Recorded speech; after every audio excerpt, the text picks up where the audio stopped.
información y entretenimiento. Sintonízanos en Canal 11, señal abierta, Claro y Tigo Digital.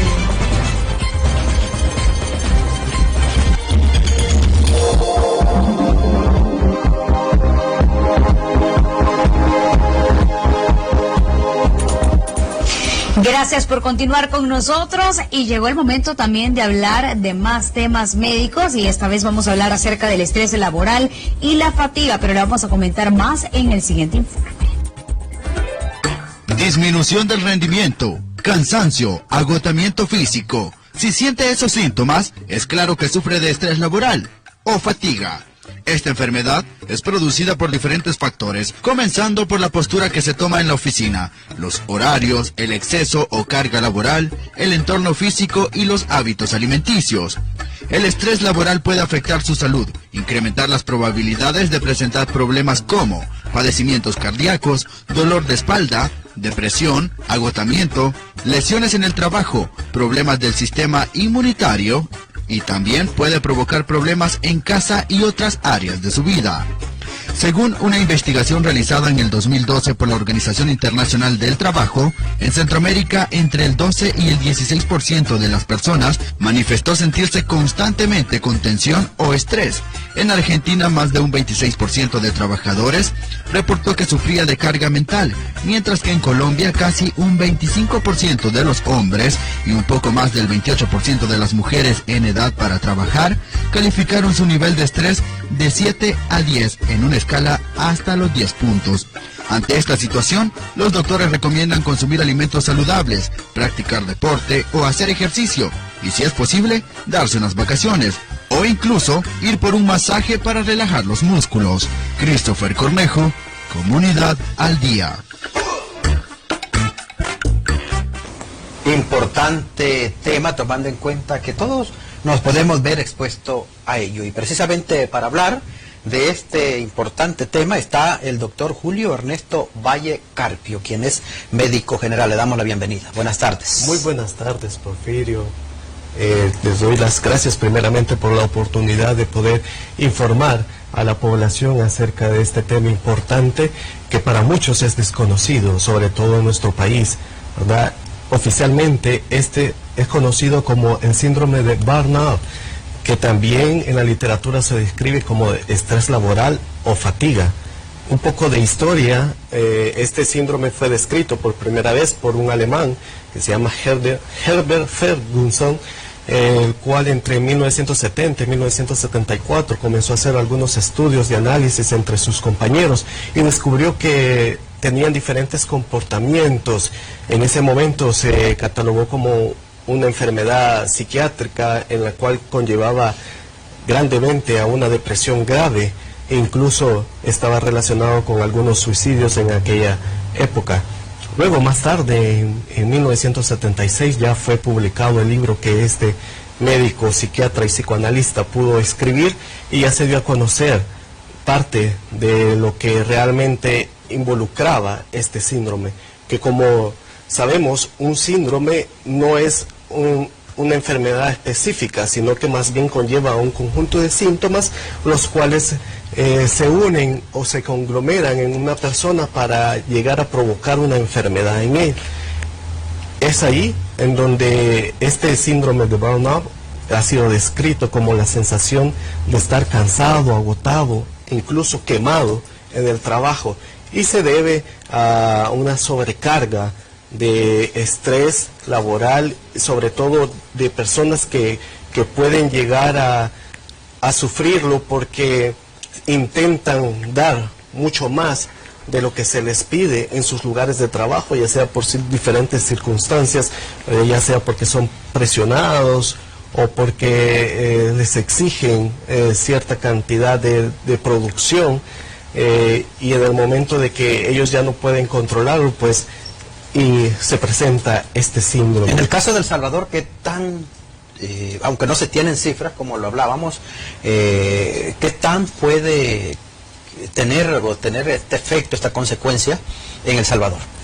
En el caso de nuestro país, pues no hay un estudio estadístico que nos refleje la cantidad de personas que puedan llegar a padecer este síndrome. Incluso a nivel mundial hay unas cifras por la OMS que se realizó el año pasado un estudio en los países industrializados como España, Francia, Suiza, y se llegó a decir que un 40% de los empleados pueden llegar a sufrir este síndrome de burnout. Sin embargo, en El Salvador no tenemos una cifra específica que nos pueda determinar qué cantidad de población pueden llegar a estar predisponentes a llegarlo a padecer o a sufrir, pero sabemos que lógicamente en nuestro país, con el estrés que vivimos a diario, pues no estamos exentos, ¿verdad? Ya sea, sobre todo este síndrome es especial en las personas que pueden prestar sus servicios hacia otros, que tienen contacto con otras personas, ya sea en estos empleados que se dedican a prestar sus servicios de salud, a prestar sus servicios de ventas, de comida, incluso en nuestro país, las personas que nos brindan seguridad, la policía, los militares, sus familias, ¿verdad? Entonces no estamos exentos en este país tan violento, sobre todo de la delincuencia y la criminalidad que tanto mal nos ha hecho, pues cualquier persona pueda sufrirlo, incluso las amas de casa, ¿verdad? Que son las primeras que se levantan y son las últimas que se acuestan, y entonces el estrés que van acumulando durante todo el día en su jornada puede llevarlos a fomentar y a sufrir este síndrome de burnout. Claro, sabemos que al tener algún tipo de síndrome que nos afecte de manera psicológica, esto viene a repercutir después en una serie de enfermedades. En ese sentido es importante también saber cómo prevenir o cómo actuar cuando ya nos encontramos en una situación de estrés o de fatiga. Importante lo que menciona. Este síndrome tiene en general 3 etapas, ¿verdad? Una etapa en la que aparecen síntomas somáticos, que son los que nosotros conocemos como síntomas físicos. La persona se queja constantemente de que padece cefaleas, que son dolores de cabezas frecuentes, tipo migrañas, dolores musculares, fatiga, dolores lumbares, problemas gastrointestinales, problemas de insomnio. Y lo que sucede en nuestro país es que no consultamos, sino que nos automedicamos o vamos a la farmacia y podemos obtener fácilmente un analgésico, y como que tal vez nos hizo bien en ese momento y nos quitó el dolor o la sensación que teníamos, pero realmente no vamos hasta el fondo de lo que lo está provocando. Y eso es importante, y un llamado para la Dirección General de Medicamentos también, para que nosotros podamos tener un verdadero control acerca de los medicamentos y que las personas no puedan automedicarse. La siguiente fase, pues, de los síntomas son síntomas emocionales, en el cual ya aquí se presenta irritabilidad, agresividad, ¿verdad?, de parte de la persona que lo está sufriendo. Y en ese momento, pues, ya tiene que ser abordado el paciente con ramas multidisciplinarias de la medicina, importante, ¿verdad? La psiquiatría, la psicología, la fisioterapistas, para que podamos llevar a cabo el diagnóstico de este paciente de una manera integral y no de una forma aislada. La siguiente fase de este síndrome, pues, ya tiene que ver con síntomas conductuales, en el cual ya va a alterar el comportamiento del paciente que lo va a sufrir, lo va a padecer.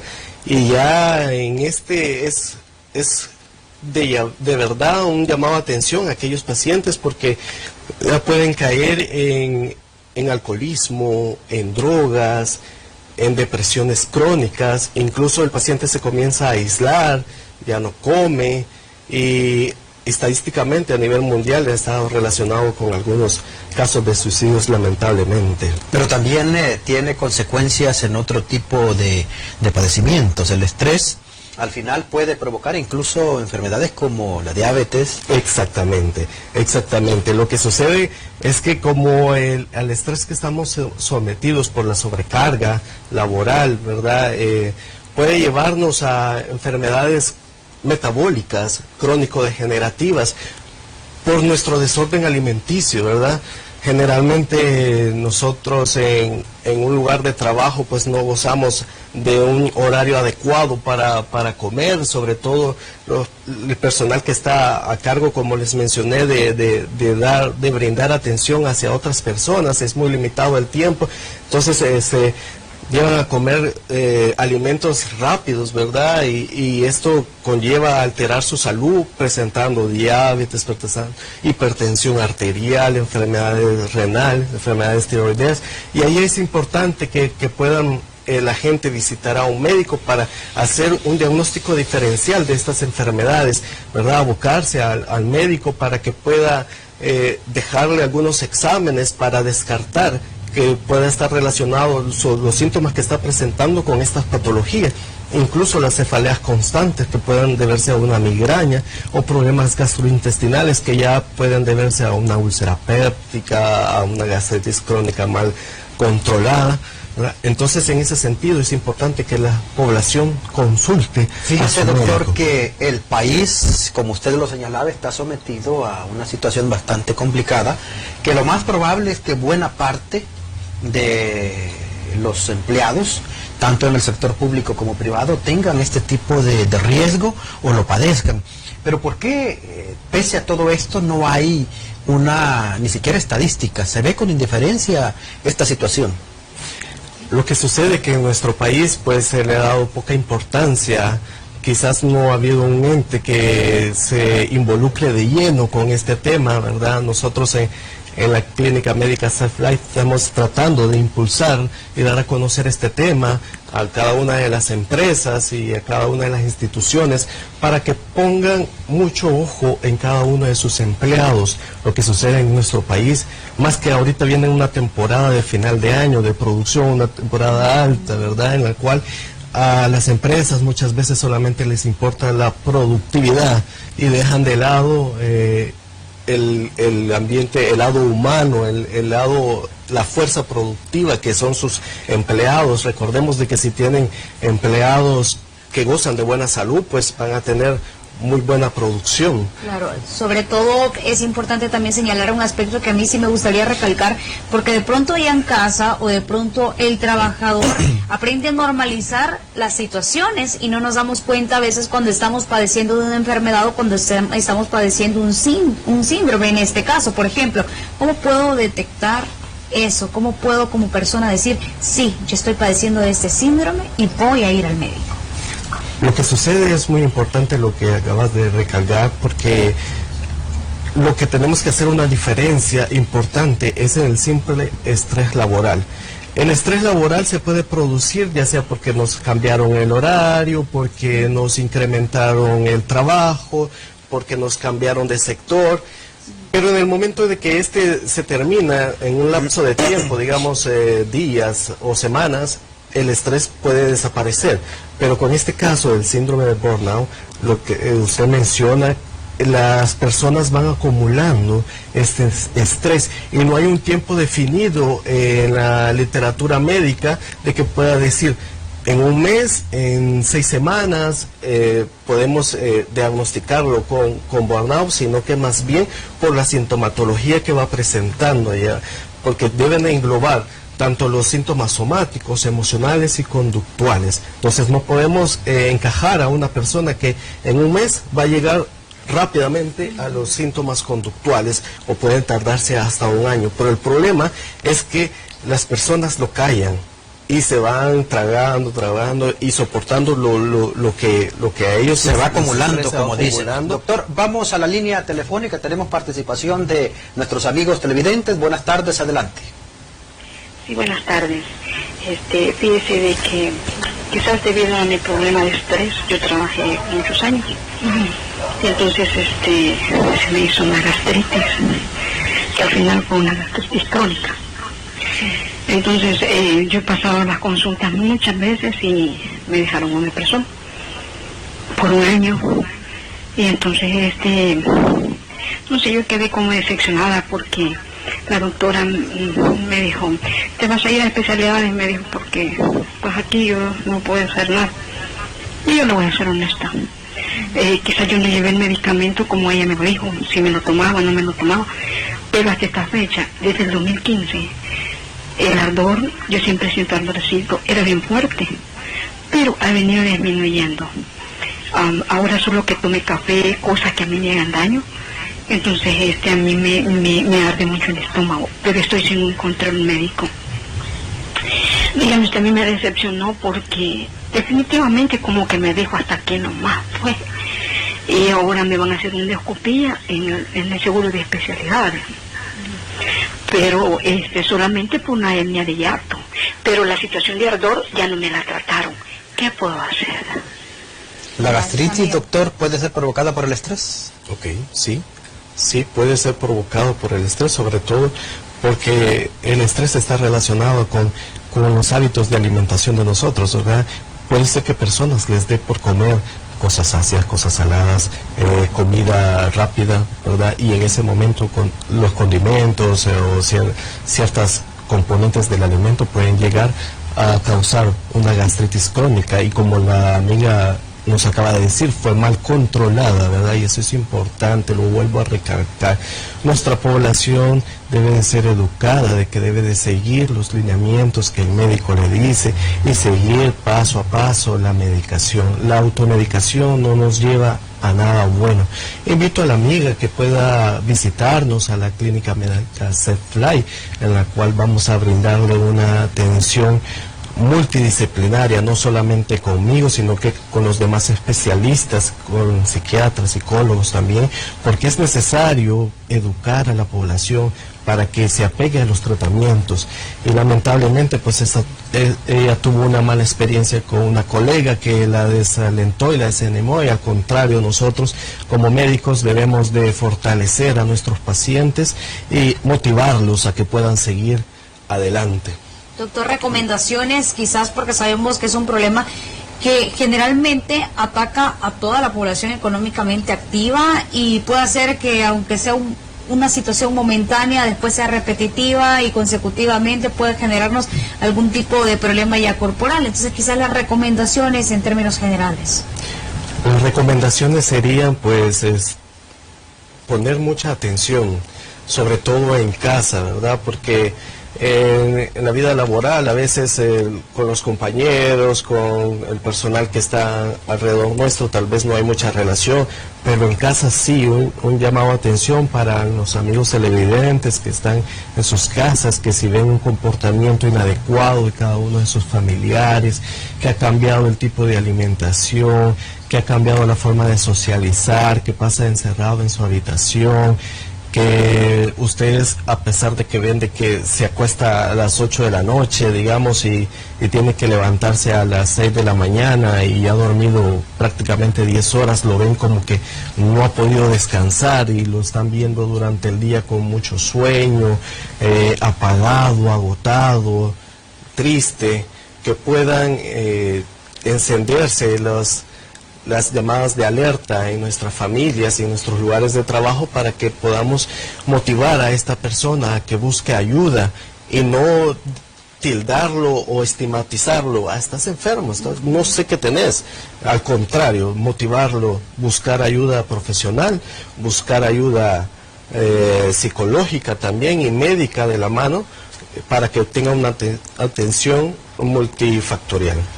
Importantes consejos que nos ha dado el doctor precisamente sobre este aspecto, pero quisiera ya para finalizar, doctor, que nos explique en términos sencillos qué podemos hacer nosotros como trabajadores también para no estresarnos pese a la carga laboral que podamos tener.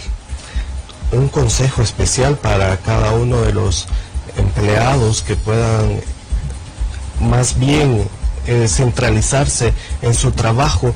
Muchas veces nosotros lo que hacemos es que cuando termina nuestra jornada laboral nos llevamos el trabajo también a la casa, ¿verdad? Y eso no debe de ser así. Cuando nosotros cumplimos un horario en una empresa debemos de respetarlo, debemos de informarnos sobre nuestros derechos, hasta dónde nos es permitido llevar a cabo la actividad laboral.